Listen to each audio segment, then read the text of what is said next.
State Weekly Football Show. We are a member of the Big Sky Podcast Network, and I'm your host, Colby Peterson. On the show today, we have a first-time appearance here on Weber State Weekly. We've got former Weber State fullback and two-time All-American Brady May joining us tonight. Brady, thanks so much, man. Glad to have you on. No, thanks for the invite. This is great. Yeah, we're excited. Also, we've got the man down south, or midway anyway, further south than Ogden these days. Sean Lewis coming to us live. First appearance from the new Casa de Lewis here in San Pete Valley. So we're excited to be here. I wish I had a football resume like Brady that you could announce coming in, because I don't have anything that cool on my resume to share. You got a cooler screen name than us, though. Oh, he does. Yeah. Yes, sir. Well, good, Sean. Glad you guys are getting settled in down there. You got in the new place. I heard you got the good lights. Hopefully you got to use them on Saturday. Yeah, we did. They're flashing purple right now. We do solid for game day, and then if we win, we animate. That's the thing. I'll have to put a GIF of that out. So we could put that on as a Weber State Weekly GIF. Glad to get that posted on Giphy and let the people use it. Well, let's talk a little bit about tonight's show, guys. So we're going to, of course, recap the game that happened down in Northern Arizona. Weird things happen in Flagstaff, and weird things did happen in Flagstaff. So we'll talk a little bit about the Red Rock Rivalry. I'm calling it the Melee in the Mountains. I like that a little bit better, but it's the Red Rock Rivalry, so says the PR departments, and so we'll talk about that. Then, of course, Selection Sunday was just yesterday, so recording this on Monday. And so we'll talk about the FCS playoff picture and kind of the way that things shook out, because there were some things that I think were pretty certain, and then there were some surprises. The committee kind of gave us some things to think about.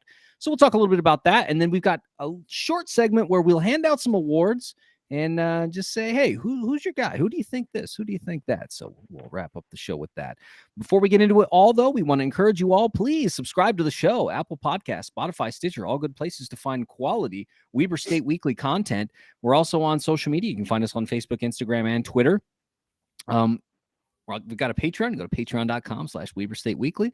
Become a patron. Support us. Really appreciate our patrons. They really help us keep the lights on, and we're grateful. So thank you so much. So, guys, let's talk a little bit about the Red Rock Rivalry / Melee in the Mountains. First of all, this is the first time that we've seen them call it the Red Rock Rivalry. There's a new trophy, which I think it's a great rivalry. As Brady can attest, some weird games up in Flagstaff. It's been a pretty competitive. Series over time. But I want to start with the name. New trophy, new name. What do you guys think of the name? How many Red Rocks are there in Ogden? Are there Red Rocks in Flagstaff even? I don't think so. So at least they're closer to where the Red Rocks are. There's Red Rocks in the middle, I guess. I don't know. I mean, so that's exactly what I was told, was that I was like, why Red Rocks? And they're like, well, it felt like, that was kind of the midway point between the two schools. So that's what we went with. Because when I first heard it, I was like, this sounds like what should be the rivalry game between now Utah Tech and SUU. That's what they should call their rivalry game. That seems like that would work for them. But I did like the trophy. What'd you guys think of the trophy? Beautiful. Trophy was beautiful, and if we could just get Tim Crumpton to let go of it, it would be even better. He was carrying it around, and I was like, "Oh, just give it to Coach Hill. He'll take care of you, folks. Just hand it to him." I did like that they gave it to President Mortensen. I don't know if you guys saw that. They did, and then later they showed them. President Mortensen holding the trophy during the selection show on Sunday. So I liked that clip. So I was shocked, and I should bone up on my Weber State history better.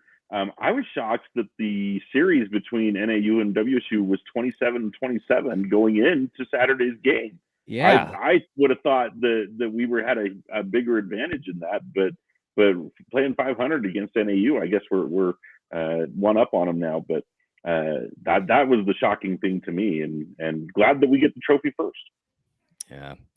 Yeah, Brady. Go ahead, man. I was going to say, you've played against them. You've been up in Flagstaff, like 27-27 all time, like Sean is saying. Like, if you've seen those games in Flagstaff, you can understand why. Before that, the Wildcats were 7 of 18 in Flagstaff before winning on Saturday. Talk to us about how weird it is up there. the last one before Saturday would have been, before Jay Hill.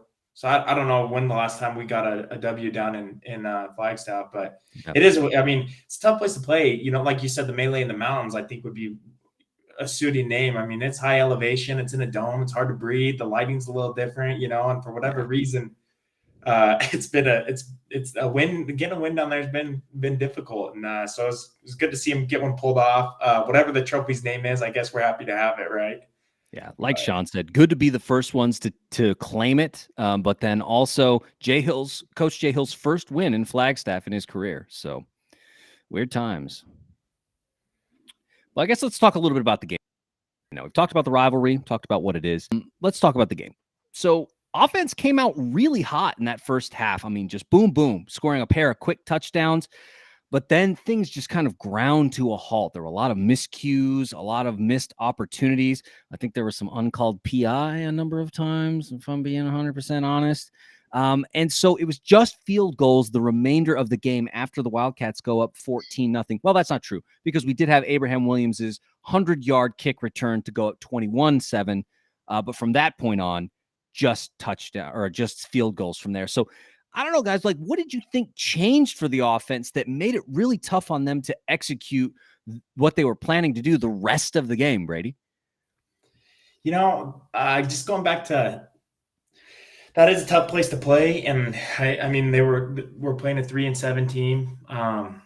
And to be honest with you, we came out, we punted our first drive, right? But then we scored back-to-back touchdowns fast. We went right down the field. I think there were a 1.5 and 2-minute drive. Right. For touchdowns, and really even on our third offense or that next drive following our fourth offensive drive, we were moving the ball a little bit, and that's when we went for it on fourth down, right, and didn't get it, and kind of a little bit of a momentum swing, but off not getting that off the penalty, right, and ended up punted away. But it's what I think could have happened is just I don't know if it's complacency, right, but it's almost like it was too easy to start. And then, it's almost like we kind of let our foot off the gas. Might have been thinking about next week a little bit. I don't know. You know what I mean? We dropped some passes. Seems like we're having a hard time sustaining blocks a little bit and just kind of bogged down. And I don't know if that's the right way to put it or not, but that's kind of what it looked like to me. It was almost too easy to start. And then, you get a little bit of a momentum shift. Football's a big game of momentum, and it feels like things really slipped for us for a while, but. Brady, I feel like that's been the story of the season, though, right? We've talked about it. I know I've talked about it on this show previously. The second and third quarter slogs, and it's like we go through the first quarter, everything's great, and then we fall asleep for half the game, and then we wake up in the fourth quarter and we're like all urgent again because it's like, oh crap, we're in a tighter game than we should have been. And I didn't play, so I don't know, but from a player's perspective. How do you get in and out of those lulls like that where you just feel like everything's working great and then nothing's working the way you want it to?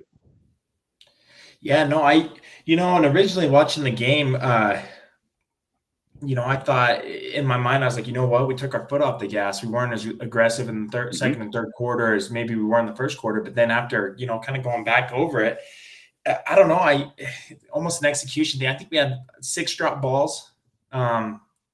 In the second and third quarter of that game from what I can remember, and different things like that, little mental things. So I don't know if that was I don't think it was a lack of being aggressive there, which is what I initially thought. I thought we're rolling, so why did we slow down, or why did we take our foot off the gas? And I don't think that's what it was looking back. I think it was maybe more mental, and I don't know if that's us worrying about. But you're right, that's been the tone of the whole season. We've had these opportunities maybe to put some teams away and let them hang around.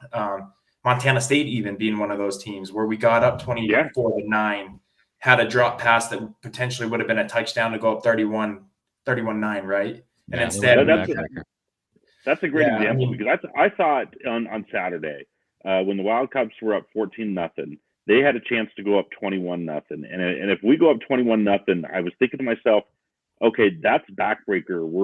We're gonna cruise to this. But they didn't go up 21-0, and it ended up being 14-7. And I felt like there was one of those things, and I was texting a couple of friends, and we all just thought, hey, 14-7 feels a whole lot different than 21-0. and Gosh. letting them go into halftime. Was it tied at halftime or was it tied. Tied up 20 minutes.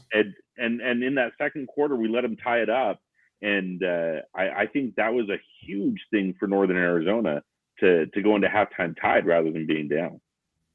Yeah, especially, a 3-7 team that's for sure playing their last game of the season. It's like you said, you go up 21-0, and now what? What are they playing for at this point? I guess pride, but you can close the door and put them away and kind of, make things pretty grim for them in a hurry versus letting them, be a one-score game, tie it up at half, and then have something to play for, right? Because they are, they are college athletes on, they do have pride, they are competitors, and so you can't let a team hang around at all. You know what I mean? But especially, and it just feels like this team this year, for whatever reason, maybe it's a Jay Hill thing, I don't know, but it just feels like they lack that Mortal Kombat finish him mentality, right? That's going way old school. Brady's probably too young for that, but you get that we just don't have that, break them into submission finishing move that if we deploy that early on when we get these leads, that it would be over, but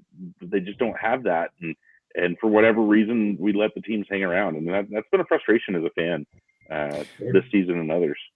So guys, how much of this, we've talked about the second and third quarter swoons. That's been a very real thing, not always, but common enough that it has a name. And so I kind of wanted to ask you guys, because the Big Sky Conference has been very difficult. The Wildcats have played a difficult schedule this year. And so how much of that is defenses making adjustments in those second and third quarters that slow down the Wildcat offense to the point where they're not able to execute what they want? And there's not a confidence quite yet in that system because it is pretty new, that when the other team adjusts, it takes a little bit of time to counter adjust to get that production back. How much of it do you think is opposing defenses adjusting to slow the Wildcats down? How many times did we see an open receiver drop a ball? Yeah, it happened. That's what I was going to go to. And it's not just this game. That's not scheme. Right. It's not just this game.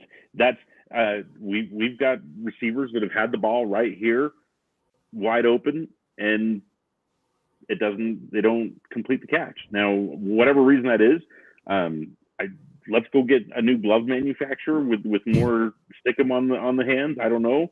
But I think that the scheme has been, we've seen a better scheme this year than we have in the last couple of years of Weber State football, and it's execution. Yeah, because I like the play calling. I don't know about you guys, but I've really liked the play calling. I think it's been fresh. I think that for the most part, it has been really good and has gone for, I don't know. We talked with Mitch Tulane about this on the Game Day show last week about explosive plays, right? And it feels like that's a really key part of Coach Mickey Mental's offensive scheme. And I feel like we've seen a lot of opportunities for those offensive explosive plays. They just haven't always landed. And I think that's where I agree with you, Sean, that's the part where guys still haven't quite gotten there yet. And it's a process, but you can see the flashes of greatness. And if they can land on some of that stuff, my goodness, watch out. That's certainly, yeah, I 100% agree. Mickey Mental, I think, first off, there's a lot of, there's for sure capable coaches in-house that could have been the OC. There's a couple of young coaches I think could have done a good job. Coach Ridley, some of the guys that were around when I was around, I think could have potentially done it. But I love that we went out and got an outside hire to kind of revamp the offense. I think that was 100% what we needed. I think Coach Mental coming in has done a phenomenal job, and I've loved his play calling and his offense and scheme this year.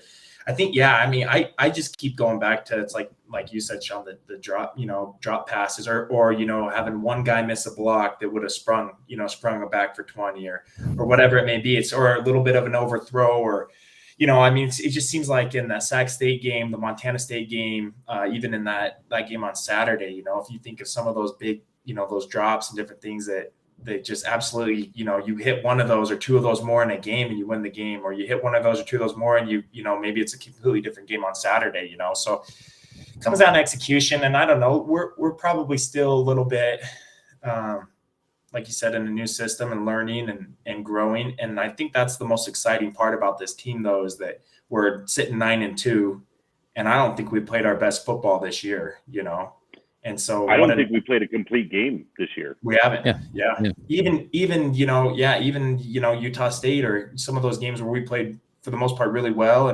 and had a good shot on the scoreboard. I mean, there's still drop balls and missed opportunities and give up a kickoff return. There's still tons of opportunities to be better. And that's an exciting prospect to be 9-2 and still have, your best football hopefully in front of us. So that's an exciting thing. We just got to figure out how to, button up those last couple things there. Yeah, a bowl-eligible Utah State team, by the way, now. That happened when they beat San Jose State on Saturday. And so it's like the Wildcats are the only FCS to defeat a bowl-eligible FBS squad this season. So I'm doing my best to not, because these are college kids, right? They're young. I don't want to disparage or call anybody out individually, but I just feel like there's just a lack of execution's the word that we should use, but it's I don't want to say discipline, Brady. I don't know if you have a different way to explain it, but it's just completing the job, right? Yeah.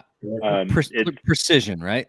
Precision and it's like I was trying to tell my son the other day. He took the trash out and didn't put a new trash bag in the garbage can, right? The job wasn't done. And I feel like that's kind of where we leave the Wildcats this year. Is a lot of times the job just wasn't done to its conclusion. Sure. No, I can see that. It has been frustrating for sure at times. You just, and the Montana State game is really the one that I keep coming back to. And I guess in AU too, where we were up, but I mean, that Montana State game, we had the opportunity to really probably go up 31-9 in the second quarter. And at that point it's, I don't know, who knows what happens from there, but it's at just that point, game day is not going to Bozeman on Saturday. I don't, that's what's crazy about it. And, at the end of the day, you just got to figure out a way to make a couple of those plays, and the drop balls have plagued us. False starts have hurt us a little bit, getting behind schedule. But I think there's definitely the plays are there to be made. And so whatever the answer is, I don't know. I guess that's why Coach Hill gets paid the big bucks, but the plays are there to be made. And so that's what's exciting about it and about this offense. But we got to make them, especially now. Yep. Yeah. Guys, let's talk a little bit about the defensive side of the ball. We talked about on the game day show that RJ Martinez was going to be it. That however he went was how the Jacks were going to go. And so they did end up going through the air, and we said it would be key to stopping them. He ends up going 31 of 43, 72% completion percentage. He passes for 280 yards, which is about 100 yards more than what Weber State normally gives up, about 110 yards. And 3 touchdowns. I mean, do you think that teams are starting to figure out Weber State's scheme a little bit? Because this is not the first time in the last few weeks that we've seen quarterbacks start to figure out some of the DBs and give them a little bit of trouble. That Martinez is a good player. He is good. Freshman of the year, right? Last year, Big Sky freshman of the year. Finalist for the Jerry Rice Award. Like, did he finish in the top 5 or top 6 maybe of the Jerry Rice Award? I mean, he's a good player. I think everybody knew why he was going to be going in. It does make you a little nervous. It kind of almost goes back to, like we're talking about, the offense goes up, goes down, scores. We get some 3 and outs. They're punting. We win in field position, and it's almost like things were too easy again. And so maybe we did. It's like we lacked that ability to keep going and close the door, not taking anything away from NAU, but we looked just a little bit maybe complacent again on defense, like we, almost thinking about next week or whatever it is, or this was just going to be an easy win kind of thing. I don't want to say that, but that's kind of how it looked to me at times. We didn't look like we were flying around as much as maybe we have in the past, or we can in the past in our secondary. I don't know. That's just kind of was my thought. It looked like we relaxed a little bit. One thing I will say is that in the second half, the adjustments that were made at halftime really had an impact. That third quarter, I think it was straight 3 and outs for NAU. Like they did offensively, they did nothing in the third quarter. Yeah. And the only reason they scored a touchdown in the fourth quarter was because of the fake punt that didn't go the way that we had hoped on the 16-yard line. They scored a touchdown on that one, right? Because we essentially gifted it to them. But I mean, hats off to the defense for making those adjustments in the second half, because offensively, NAU really didn't do much outside of that second quarter. That's classic. That's classic Jay Hill, right? Coach Dove, Coach Dale. I mean, those guys. It seems like that's kind of been the theme over the last several years. You know, it seems like our defense always does play well in the second half, and it's because those guys make great adjustments. And so I agree with everything you guys are saying, but to Colby's original question about what happens, just looking at some stats, cumulative stats over the season, it's very interesting to me. I think we just hit some better teams, right? Okay. Looking at yards per play, the most yards per play we gave up to our opponents, Sacramento State got 7.16 yards per play. Montana State got 6.32. Every other game we were below 5, right? And you're giving up an extra 2 yards, yard and a half, 2 yards per play. That's the difference of a second and short or a third and long or you getting those first downs, right? And those, I'm guaranteeing those extra yards are on the ground, because those are coming from quarterback runs. Because if we look at what's the common thread between those two opponents, running quarterbacks, right? Yeah, and so I wonder if a lot of what you're seeing, Colby, is not the defense that's gotten worse or people figuring it out or whatever. I think you're just seeing the better teams, the better talented quarterbacks are doing what they do, and those guys are more difficult to contain. They're more difficult to scheme against, and they're just talented guys that make plays, and they made the plays that they needed to make.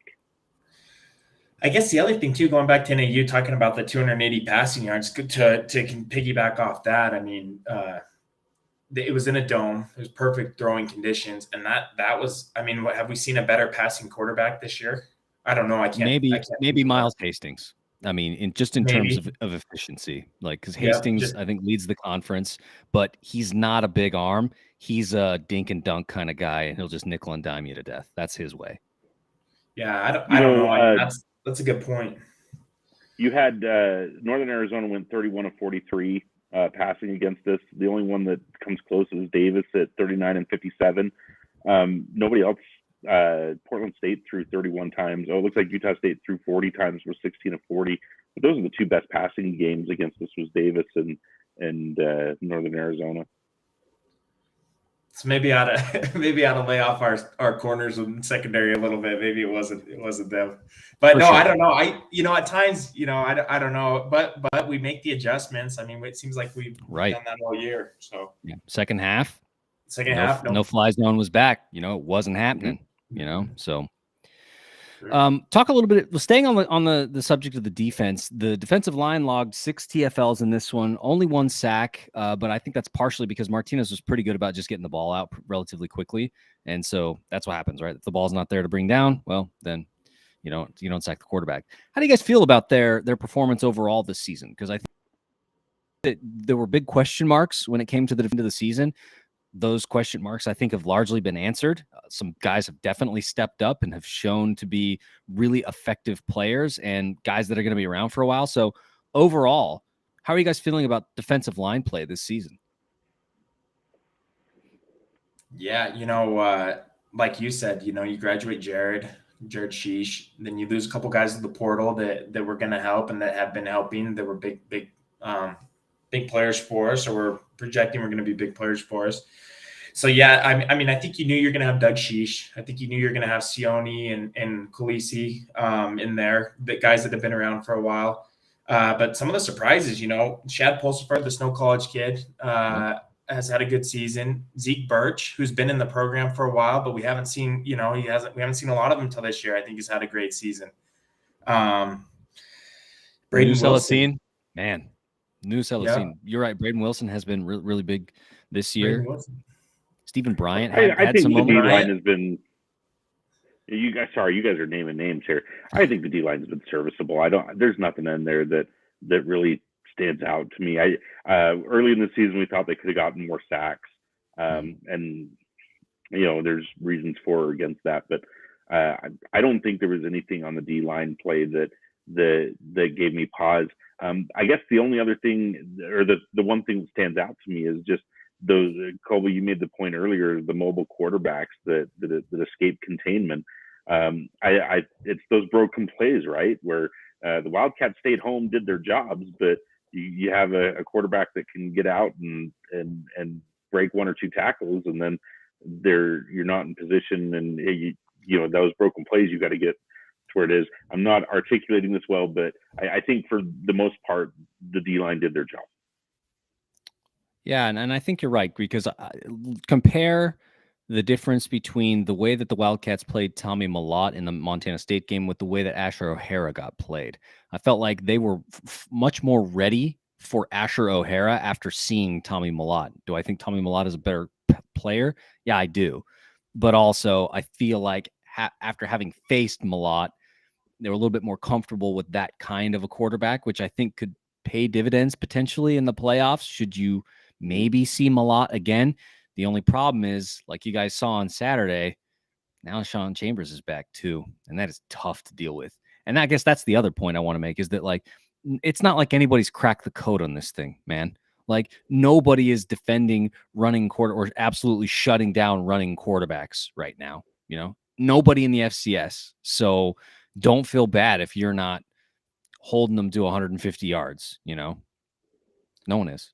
That's kind of the trend of football anymore. These running quarterbacks. Look at the NFL. All these elite quarterbacks now. All the young quarterbacks are all running quarterbacks for a reason. I mean, that's tough because, even if everything's covered perfectly, if you give them very much, you got troubles, right? And but you know what? Like you just said, Tommy Mellott and O'Hara, you're not going to play better quarterbacks than that. Until we see him again, I don't think that we'll play better quarterbacks, or at least more of dual threat quarterbacks than those two. And so I think that there's definitely an advantage to having seen both of those guys already this season. If we can learn from it. Yeah, and I think we have. Well, I think the message, and I'm looking ahead, if the Wildcats get to go back to Bozeman again, I think the message from Jay Hill is, look, we were here, we got in our own way, we beat these guys on the field, and save for our own mistakes, we would have won that game. I don't want to say handily, but we would have won that game, right? So I think there's confidence in those guys having that experience already. Yeah, absolutely. Last question on this, guys. And this is going to lead into our next segment where we'll talk about the FCS playoff bracket. But if the Wildcats had just blown NAU out, right? If, like you guys said, if they had just gone up 21-0 or 28-0 and just really broken NAU early and blew them out, do you think that helps their chances of being a seeded team on Selection Sunday? Or does it not matter? I don't think it matters. I don't think it would hurt. It doesn't hurt, Brady. You're right. But no, go ahead, finish. Yeah, I'm with you. I think I'm with you. Let me tell you why. When it comes to seeding, Weber State controlled their own destiny. They lost 2 50-50 games to the 2 seeds that came out of the Big Sky Conference, right? Win one of those games, you're probably a seed. Win both of those games, you're definitely a seed. Yeah, exactly. Yeah, you're probably a 3 or 4 seed, right? You win one of them. And I think that's what it was. Is the committee not looking at Weber State and saying the 2 times they had to go against top 10 teams in the country and they didn't get a W. Now, may not have looked at those games or known the nuances of those games or how that goes. You just didn't get the W. You get a W in one or both of those games, and you take that out of the committee's equation. And I think the Wildcats are, I don't want to say being punished, but I think that's the consequence of losing those 2 games is that now we have an extra game to play, and you've got to go on the road on the second weekend. Yeah. really quickly, if you guys could pick between those two, the Montana State game or the Sac game, which one would you rather win? That's tough. It's not tough for me. I know the answer. Which one would I rather win based on which team would I rather beat, or which of those two games after watching it, I think, man, we should have won that game. No, just if you could pick, it's like, okay, you can get a do-over and you're going to get a dub out of one of those games. Which one do you want? I think I'd rather beat Sac State. I don't know why. Same. Me too. I want to beat Sac State because they keep talking about that freaking record. Now, Mason, he wants Montana State here, and that's understandable. Hey, and should the Wildcats get an opportunity, they might head back up to Bozeman, and we'll see what happens. But for me, beat the green team, dude. A wise man once said that, right? Go ahead, Brady. Oh, well, and you get Sac State at home, and I just feel like, man, you can't lose that one at home, or you don't want to lose a home game. You know what I mean? That's that, yeah, and yeah. No, I think I'd rather beat Sac State then and beat Montana State in 2 weeks. I have an irrational hatred of all things Montana. I think the frustrating one, Millard hits it on the head. The frustrating one was the MSU one because that was on us, right? We had that game won, and it was still winnable at the end. It was winnable at the end, even with the mistakes and with those 4 errors, those 4 safeties that are going to haunt all of our dreams for a long time. That game was we snatched defeat from the jaws of victory on that one. The Sacramento game, I agree with you guys in your reasoning. They're a green team; they shouldn't be that good, and I hate that they jaw. Their 3 fans jaw about that. I hate that their social media team put back-to-back champions because they didn't play 3 seasons in a row. You can't be champions 3 seasons in a row if you don't play 3 seasons in a row. Right. That's math and facts, right? So that's tough, Cole, because I just hate Montana so much. The Montana schools as a whole. I saw Associate Commissioner John Casper posted on Twitter today. Northern Arizona won the national championship in men's cross country, and so they put another national championship banner, up at the conference offices in Farmington. Yeah. And I didn't realize that Montana State has the same number of national championships as the Grizz. That's going to drive the Missoulians nuts, right? Well, and there's all this talk about dynasty in the 90s and into the 2000s. And, in all that dynasty, just 2.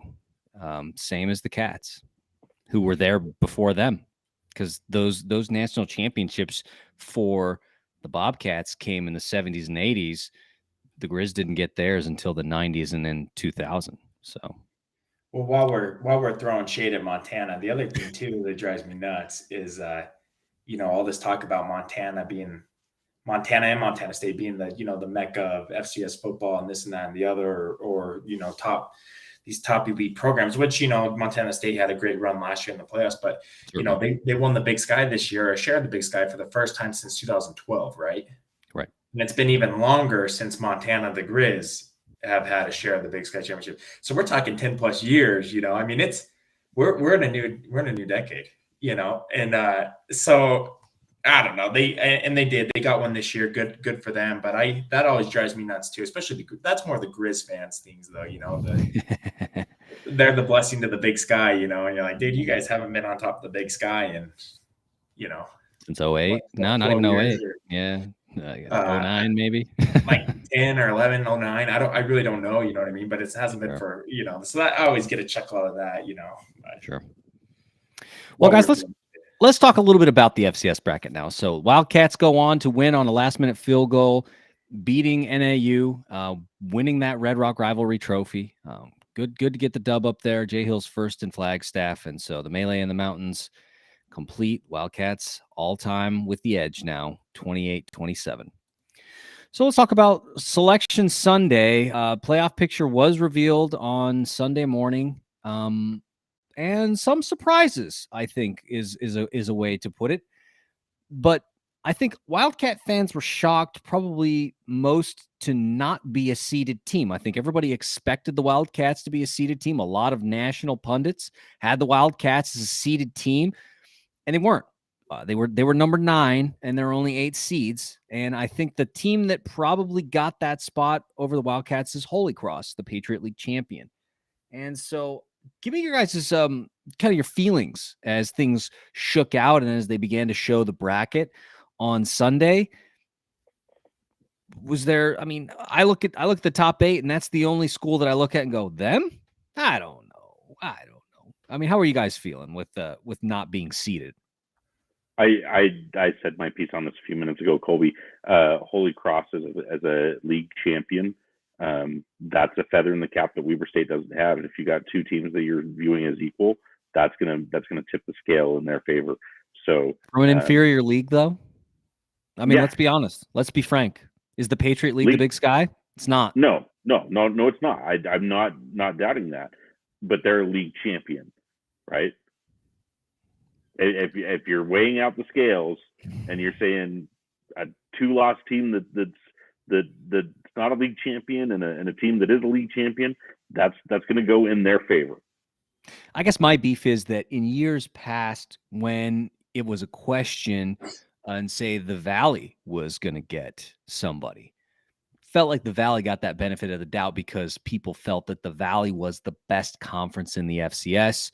And so wins meant more there. I think maybe the thing that works against the Wildcats here is that, honestly, you've only got 1 ranked win this season, and that's the win over Montana. I think maybe that's the thing that works against them because, as you said, Sean, the 2 losses that you do have are to teams that were seeded above you, both share of the conference championship.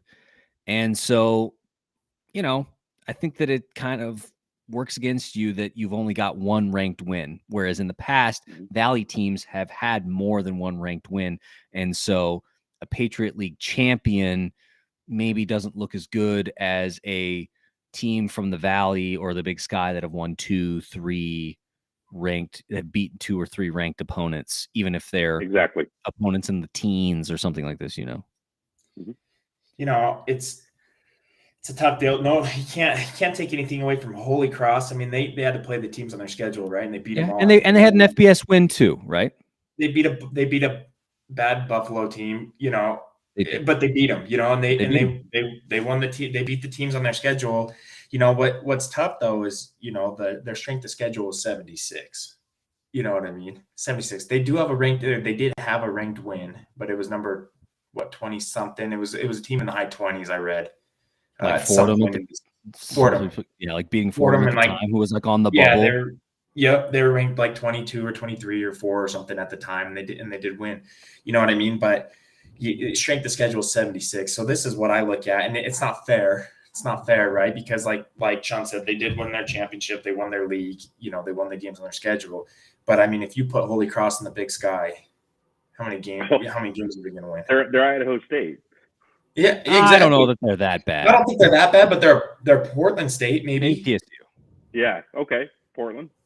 They're they're probably a middle of the road team. They probably beat the Idaho State, and they might beat the Cal Poly or whoever. But they're not going to go play. They're not going to play a 1-score game with Sac State. They're not going to play a 1-score game with Montana State. They're not going to beat Montana. They're not going to beat Idaho. They're not going to. I don't know. There's somebody watching right now that's calling me an idiot, probably. But I mean, I that's how I look at it. So if the playoff committee is really worried about getting the best 24 teams in and then seeding them who are the best, I think that I don't know how you do that, but you got this whole big national committee and I'm sure there's some biases and different things like that. And the inclusivity thing and everything like that. But I think that it's okay for Wildcat fans to feel probably like they got hosed. I do. I think Weber State's one of the best 8 teams in the country, and fortunately we have the opportunity to prove that. But that's just how I was looking at it. You take William and Mary or Incarnate Word, or Holy Cross and put them in the Big Sky. How are they going to finish? Because I don't think they finished 10-1, 10-1, and 11-0. Right? I don't know. No. Well, a question, because like you said, now the Wildcats have to play this weekend against North Dakota, and we'll talk about a second, but it seems like in the past, and Brady, maybe you can attest to this in the locker room because you've been there, it feels like when this team has a chip on their shoulder and they feel slighted, that they play with a little bit of an edge in the playoffs. I mean, could this work in their favor? I mean, what do you guys think? Well, yeah. So, as a fan, I'm mad, because I think that we should have gotten a bye, and I think a bye could have been beneficial for a little bit of rest, and to get guys healthy. I think a guy like Josh Davis could really benefit. Yeah, the running backs seem banged up. Yeah, Josh, Devontae, Chris. I think all those guys could use a week off. But now, as a competitor, as a player, I think you're absolutely right. I think this is a 2017 SUU situation. I think it's a 2019 Montana situation. Where we get beat in the regular season, especially 2017, because it's just like now. I mean, we were probably good enough to be a seed in 17. We weren't. And I think that rubbed everyone wrong. And then not only that, but we lost to Southern Utah in the regular season in a game where we didn't play very well, in a game where we lost our quarterback, a lot like the Montana State deal where we just didn't quite probably play very good. And we got to place, who was it? Oh, Western Iowa and then or Western Illinois. And then we got to go get a little bit of redemption and Cedar City. And we all remember how that went. I mean, that was the game that broke SUU, man. They've never been the same. Yeah. I mean, that was just a beatdown of a game. And you're right. I mean, I think there was 100 guys that wanted that game, and hopefully that's how it is this year. And I would assume that, there's no way there's not a coach, a fan, or a player that doesn't want to play Montana State after what happened a few weeks ago. You know what I mean? And if this is the fuel we need, if we have to play this week to get that fire lit underneath us, that, like we're talking earlier, that killer mentality, the finish 'em mentality, then I guess that's a fair trade. I would hope that this is enough to do it. So it's kind of a double-edged sword, I guess. I agree with you, Brady. And I wonder, there's two schools of thought, right? You want the week off for the rest, but playing this week keeps you in the normal rotation and the normal rhythms of the season, right? And the teams that get the week off, sometimes they get shocked and surprised on that second weekend. I believe Weber State's fallen victim to that in the past. Sure. So I think it is a double-edged sword, and I'm not sure which side I want to be on. I want the running backs to be healthy, but I can guarantee you one thing: I'm glad we're not going to North Dakota. I'm glad North Dakota's coming to Ogden, right? And the Wildcats don't have to travel this week. You get a home game in front of your home fans. I think this is a winnable game. I just hope the Wildcats don't look past North Dakota, which is a good team. They're not the best team out there, but they're a good team, and they can sneak up on you. Former Big Sky Conference members, but I think we need to play the game, get it under us, and then put all of our attention on Montana State.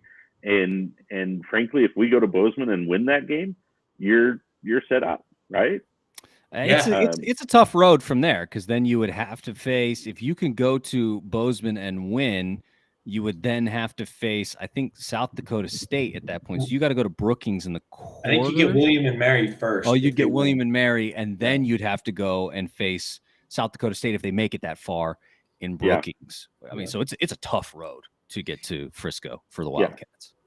And to playing this week, like we were kind of talking about earlier, I don't think like we said, we don't think we've played a complete game or our best game or our best football that we're capable of yet. And so this week, maybe that just gives us one more opportunity to clean things up against a good opponent. And,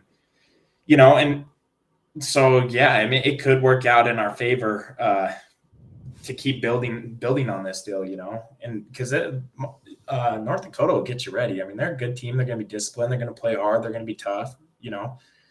We've had some good battles with those guys when they were in the conference not very long ago. 2 years ago or so? 19. Yeah, 19 was their last season. Yeah, so I mean, it can definitely be a positive if we make it one, And so hopefully we're not hung up and have a letdown because we're not having a bye or whatever, we're playing on Thanksgiving weekend. If we have that attitude, things probably won't go our way this weekend. But if we play with a chip on our shoulder and, attack the week and approach it like, I know Jay Hill's been, in this spot with his teams before, and he's a phenomenal coach and he seems to get us ready. And so I'm sure he'll have the guys right, but it can definitely be a good thing, I think. So, yeah. So like we said, a 7-3 North Dakota team will come to Ogden this weekend to face the Wildcats. They went 7-3 against the FCS, I should say. They did play Nebraska and lost that game. But how do you guys feel about the matchup overall? Because I started watching last weekend's matchup with them. They went to the Fargo Dome and played the Bison. Didn't go so well for them in the first half. I mean, the Bison really did a number on them. So how are you guys feeling about this one? Do you feel like they are good? It is a winnable game, but you need to make sure you're in it. Like, talk to me about how you guys are feeling about the Fighting Hawks coming back to Ogden for the first time since 2019, where, if you remember, Wildcats got lucky to get out of that game with the dub. This is a different team on both sides of the ball. Colby, I think we can't look past them, right? The temptation is to look past them and say, we've got a date with destiny, and to go back and atone for a loss at Montana State. And we just can't look past them. If you look past North Dakota, they will beat you. So the key is for the coaching staff and the players, let's get this job done. Focus on and do what we have to do this week, and let next week take care of itself. That's fair. Yeah, I agree. You can't, especially now. I mean, in college football, it's hard to win football games in college football. I mean, it is. Everybody's got scholarship players. You know, everybody's capable. Even the worst teams in your conference. Sorry, Davidson. Yeah, but I mean, even the worst teams, you know, they've got scholarships too. They've got capable players. So if you start overlooking guys, you'll get beat, you know.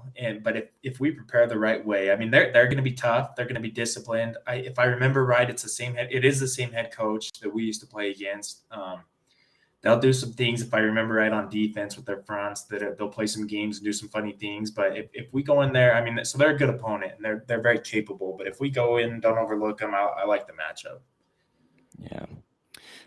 Last thing on this, guys, and then let's move on to awards really quickly. There's a lot of conversation this week about the non-conference schedules. So some felt that the way that the committee deals with bubble teams, especially this year where the bubble was so big, there were so many deserving teams like Chattanooga, who had the opportunity to beat Mercer just a few weeks ago down in Chattanooga.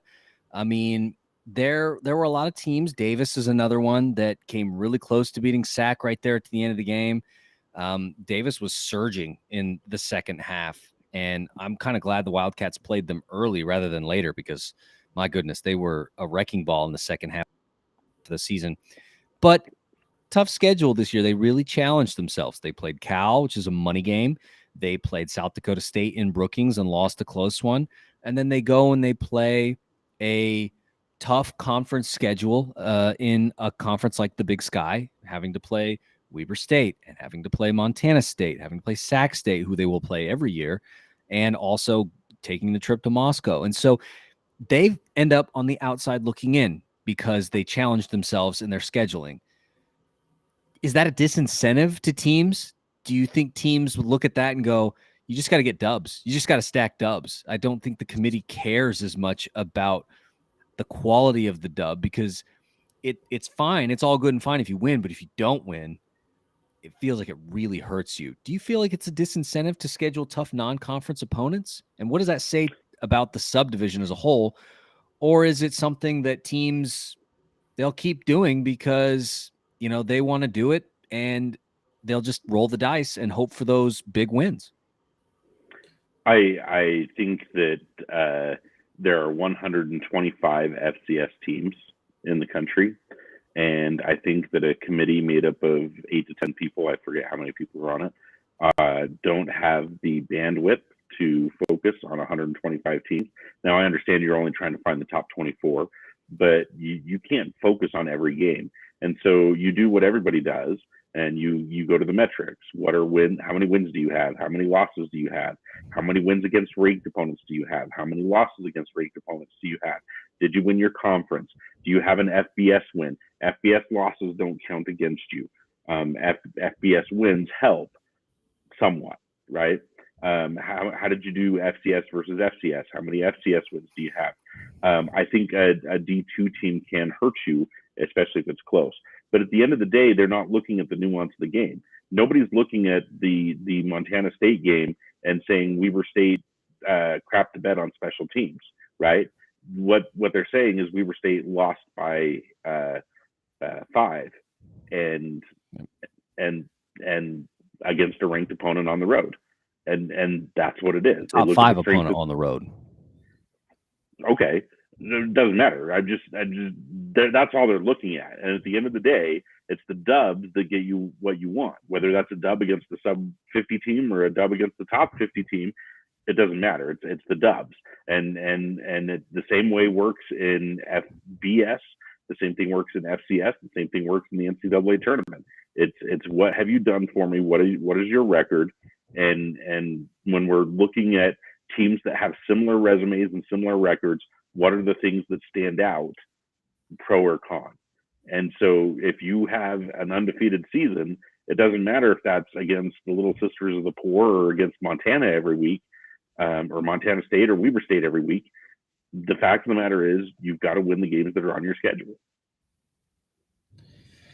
Yeah, no, that's what's, it's the FCS is just so top heavy in my opinion, the Missouri Valley, the Big Sky, and I guess you could say that the Colonial, I don't know, the Colonial without James Madison is probably a little, not quite the same, but they're probably still up there, and then it's everybody else. And that was almost kind of the message this year was just win, just get wins, just collect W's. And strength of schedule didn't seem to hold very much weight. Seemed like the only place anyone used the strength of schedule argument was for the University of Montana, right? Well, they lost these ranked teams, right? But it didn't seem to matter for Weber State or anyone else. I don't think, Yeah. You look at those other seeded teams. I wrote them down the other day because I was just curious. But Holy Cross schedule, strength of schedule was 76.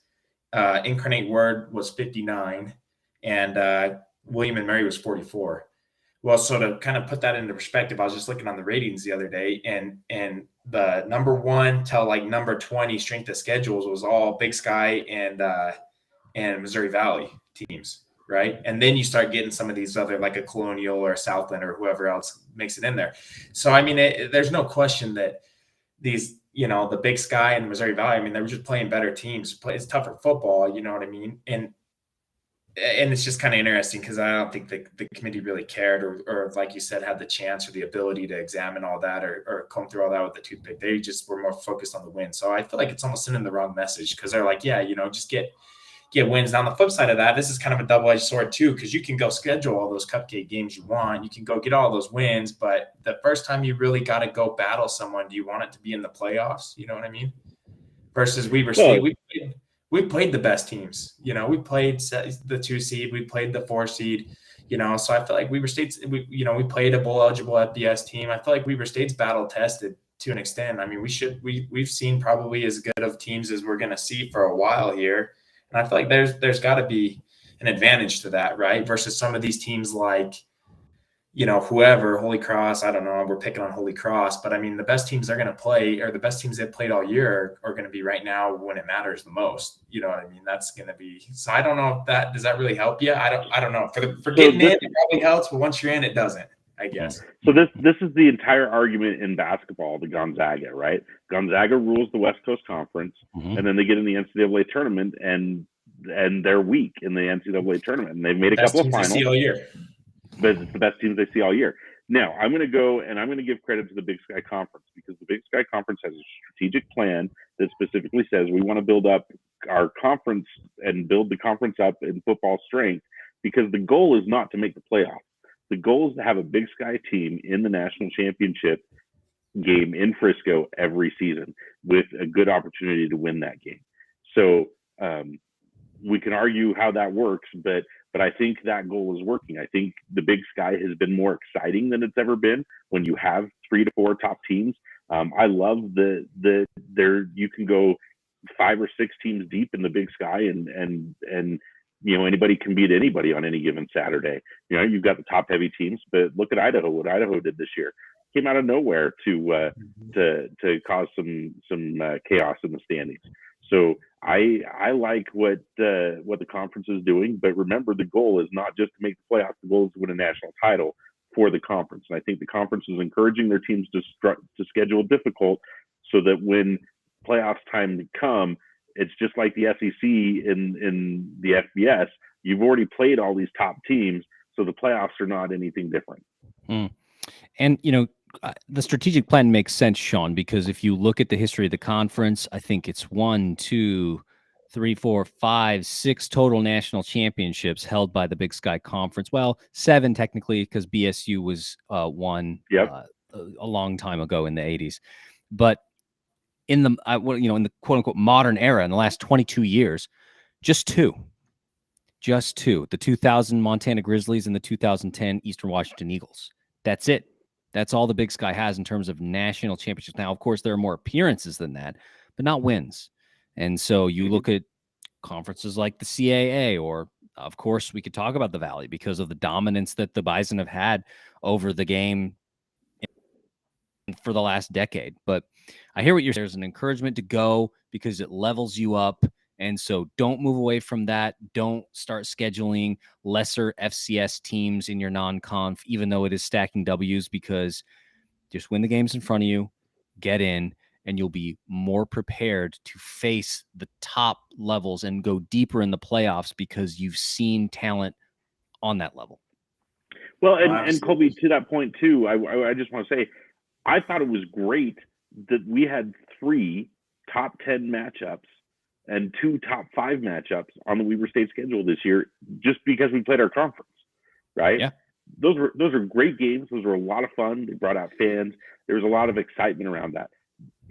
I know we came up on the short end of those games, but I'm glad we played them, and that made this season more exciting for me as a fan to know that I had a top team going up against other top teams.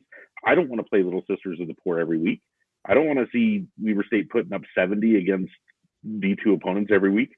I want to see Weber play the best teams out there. And right now, the Big Sky has 5 of the top 24 teams in the country, and we got to play against 4 of them, I think, right? Yeah, and had James Madison not gone up, you would have played against them too. Yeah.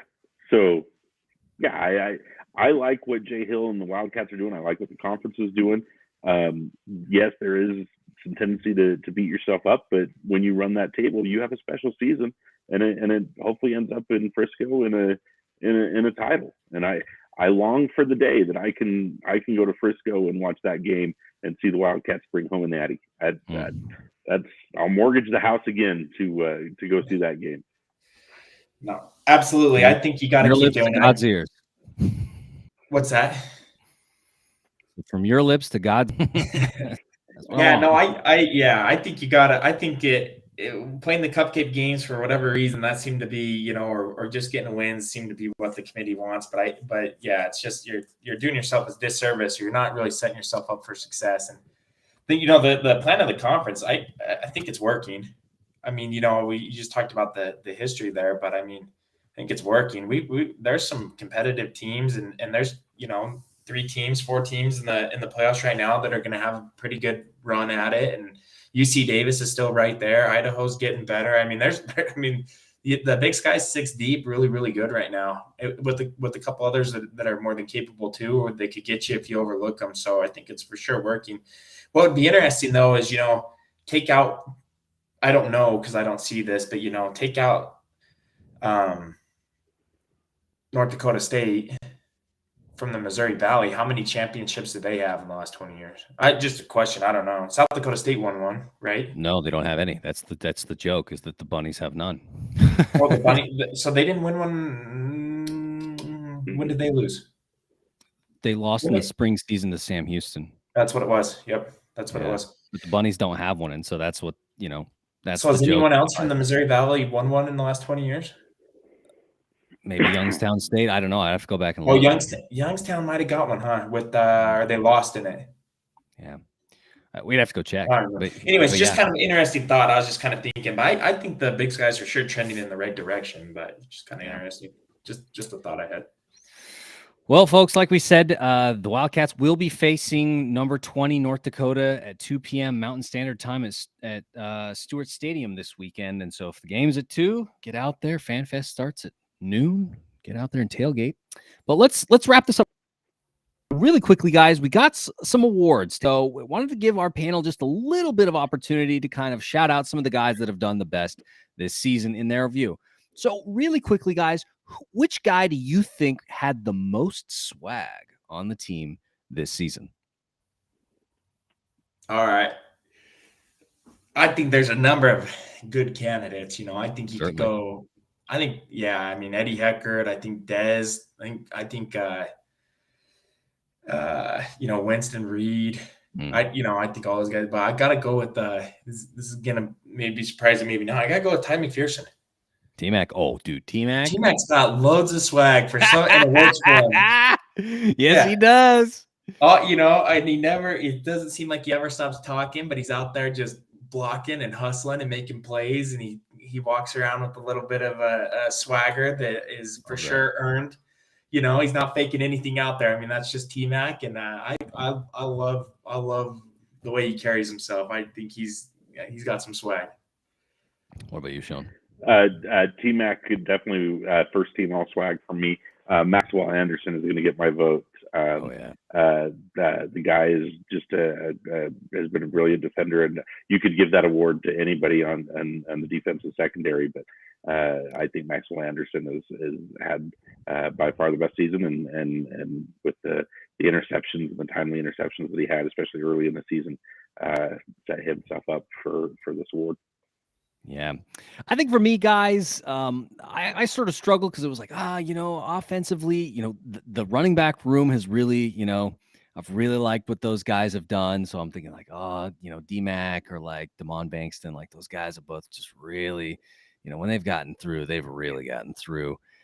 T-Mac, of course, man, just so much swag there. But I think what I'm going to do, I'm actually going to go Abraham Williams on this one, man. 4, count them 4, 1, 2, 3, 400 what yards. was I even thinking? Kick returns this year. Yeah. It's just incredible. And he's a sophomore, folks. I mean, I think Rashid Shaheed's NCAA record of 7 in a career kicks returned for touchdowns is on notice because, man, he's got 4 in one season. They're gonna stop kicking to him at some point, right? But just, man, Abraham Williams, so much swag this year. And somebody needs to tell Abraham that he doesn't have to go 100 yards every time. He just likes it that way. So that's mine, I think. But let's go really quickly to biggest play. Really quickly, what would you say is the biggest play of the season? Man, I feel like there's so many ways you could look at this. So can I cheat? Can I do biggest 2 plays back to back consecutive series? Fair enough. Yeah. So I think the biggest play / 2 plays was the second game of the year against Utah State. So we go up 3-0. They run back the kickoff, so we're down 7-3. So it's kind of like an oh crap moment. The momentum shifted. Mm-hmm. And then we get the ball and we hit the big deep ball to Ty McPherson, and then Josh Davis runs in that 18-yard touchdown and just punches him right in the mouth, and that was it. I mean, that was it. I think that those 2 plays, that little answer right there, I think really set the tone for the rest of the game. I think it's set the tone for the next couple weeks of football. Kind of put everyone on notice with the new Mickey Mental offense. I thought that was phenomenal. I thought that was a great answer. I mean, that was unbelievable. Biggest play, if I have to go one play all by itself, well, I could go down the list. Des Williams picking that game, I think, could have been biggest play of the season. I mean, we're up 21-7, and he takes it. Yeah, he picks it off. We go up 28-7. That game's over. I mean, it's just absolutely over, dead at that point, and fans are leaving, and I thinking of big plays that kind of set the tone for who Weber State was this year. Those were kind of the plays that came to mind. My memory is shot because I've been moving and a new job and all that. So I honestly, Colby, I can't think of one that really stands out to me. But can I say that the series of slant plays? There's been a couple from my seats in Stewart Stadium that have gone to the south end zone, Bronson Bear to Ty McPherson or to Jacob Sharp that have just gone into the corner of the end zone that has just been beautiful, and you see it open it up from any of them. You could name any of the 4 Abraham Williams touchdowns that were momentum shifts. All seem to come at big times, but so I think the way that they've used the slant as the big play has really changed the offense for me. But one season-defining play, I don't have one off the top of my head. So I think we talked about the need for the Wildcats to win against ranked opponents this season, right? Because Wildcats were coming off of a loss to Montana State, a heartbreaking loss that weekend in Bozeman. So the next week they're facing Montana at home. Stephen Bryant gets in there, strip sack, dude. Boom, gets the ball out of the guy's hands. Chris Brown is all over the place, and it just creates havoc. And I just felt like that. It was later in the game, but it was also at a critical time in the game because Montana was still believed that they could get back, and plays like that just take the wind right out of their sails and make them have to start from square one. And that was a big coming out game for Stephen Bryant. So I felt like that was a win that the Wildcats really needed, because if they don't win that game, it's a 2-game skid looking down the barrel of Sac State coming to Ogden. Winning against Montana was absolutely critical, because if the Wildcats don't, they're probably a bubble team, right? So I don't know. I felt like that play at that point in the game against Montana was really big. That kid's going to be a stud. Oh, he's been incredible. He's going to be awesome. Last one really fast, guys. Your unsung hero this season, who is it? I'll take this one first, Brady. The offensive line. And the reason I say that is because we did not have a quarterback go down injured for the first time in like 3 years. Knock on wood. Knock on wood for the end of the season. Fair. But the offensive line, we were worried about them coming in. We talked about early in the season about protecting Bronson Barron. They did it. They have. Brady, what do you got? Yeah, so I got a question here. So is this the last one, or is there one more after this? Because I got a guy that is interchangeable here. Yeah, we'll do this as the last one, because we're a bit over on time here. So this will be the last one. So you can go ahead, man. Let it out. So I think, shoot, man, that's just tough then. The unsung hero. Okay, I got 2 guys. I got an offense and a defense. I had to do it. I have to cheat on this. Fair enough. So my offensive guy, Bronson Barron. Okay. You know, and I know he's a quarterback. Yeah, I know he's a quarterback, and I know, so it's not really unsung. You know, he's like the face of the deal, good or bad, right? But I just think he's had a phenomenal year of growth. You know, I think I just really impressed with how he's played this season. You know, last year he was hurt. He was kind of, you know, in and out. Kylan Weiser was playing, and I love Kylan, but, you know, I feel like last year he got hurt. Yeah, then he gets hurt, and all of a sudden, you know, who knows? But Bronson's come in this year, and I think he's played. I think he's played really good. So, and you know, he's not getting any of the conference awards or any of the national attention or anything like that, but he's leading a winning program. I think he's playing really good. I don't think he's making mistakes. He's giving us a chance to win. I think he's done a phenomenal job. On defense, I'm going to say, and again, this isn't fair again, because I don't know if he's unsung or not, and probably by the end of the year he won't be. But you know, I think the spark plug to our defense is Winston Reed. I think he sets the tone every week. As a leader, I think he makes big plays. I think he's physical. I think he makes guys nervous on the other side of the ball. You know, he flies around. He's making 13 tackles a game. I mean, that guy's unbelievable. And I know he gets recognition, but I think there's a lot more behind the scenes as far as just being a leader that we don't see. And just an absolute stud. No, absolutely, definitely a stud. Hero. Yeah, I would have said Winston Reed had he not gotten National Player of the Week last week. Yeah, it kind of screwed up the unsung part, didn't it? Right, because he had been, like you said, so consistent, such a leadership presence. There were some question marks around the linebacker position. You know, losing Connor Mortensen, losing Sherwin Lavaca last season. Like, what's going to happen? Winston Reed has just been absolutely dynamite, and it's good to have him again. Probably going to have him back next season, so excited for that. But for me, I'm going to say my unsung hero is Nusa Lassine, because we talked about the need to the worries we had on the defensive line, and there are a number of guys there. We've shouted a bunch of them out here, but I really think that Nusa Lassine, as a sophomore, has really taken a step forward to put himself in a position to be potentially an all-conference guy next season if he continues with the progression, right? And so that's my guy. Perfect.